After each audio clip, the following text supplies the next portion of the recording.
to say, what would it take to have America be the country it needs to be?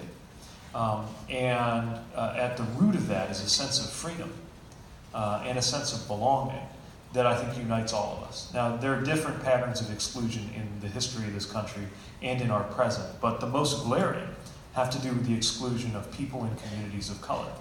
And we are living with the consequences of intentional racist policies that help to explain why we are where we are today.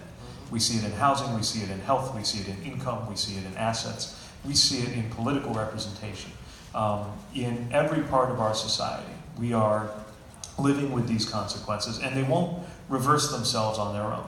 In other words, if you had racist policies, and you follow them up with policies that are not racist, that's not enough if they're not policies that are actually actively anti-racist.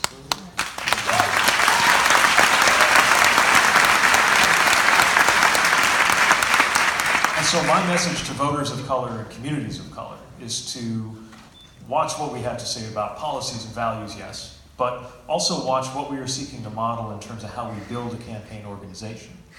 And also, I'm inviting people who represent the richness of the diversity of the Democratic coalition, the even more richly diverse Democratic generation of my generation and those who are coming up after us, to help shape this campaign into what it needs to be, so that we can win and so that we can deserve to win.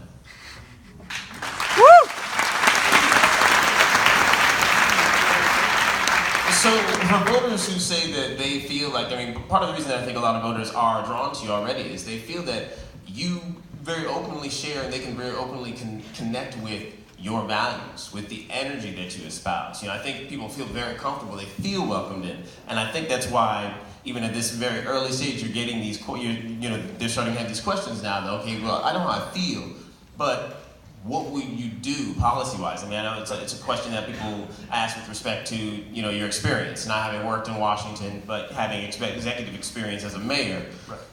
But, when it comes to, once your philosophy's been ingested and I'm here for you, well, how are you really going to help do these things? I think that's really where the questions begin to lie. Right.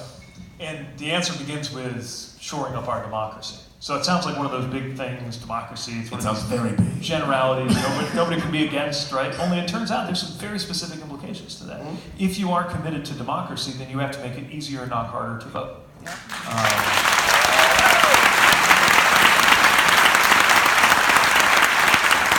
If you are committed to democracy, you have to make it easier, not harder, to register to vote. Yeah. You have to be prepared to make sure that our districts are drawn so that we actually are choosing our politicians instead of politicians choosing their voters, which is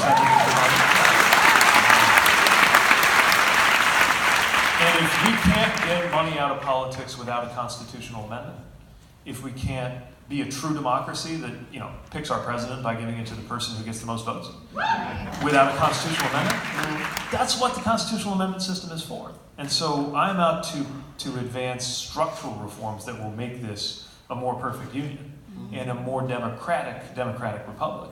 And there is a set of things, some of them the House already passed in H.R. 1, the Senate won't let it happen. But as president, I will make sure that it happens. Some of it is things nobody's talking about, like D.C. statehood and political representation for everything, and these structural reforms that need to happen to make any of the other issues we care about, income, health, immigration, climate, even possible to deal with. Thank you.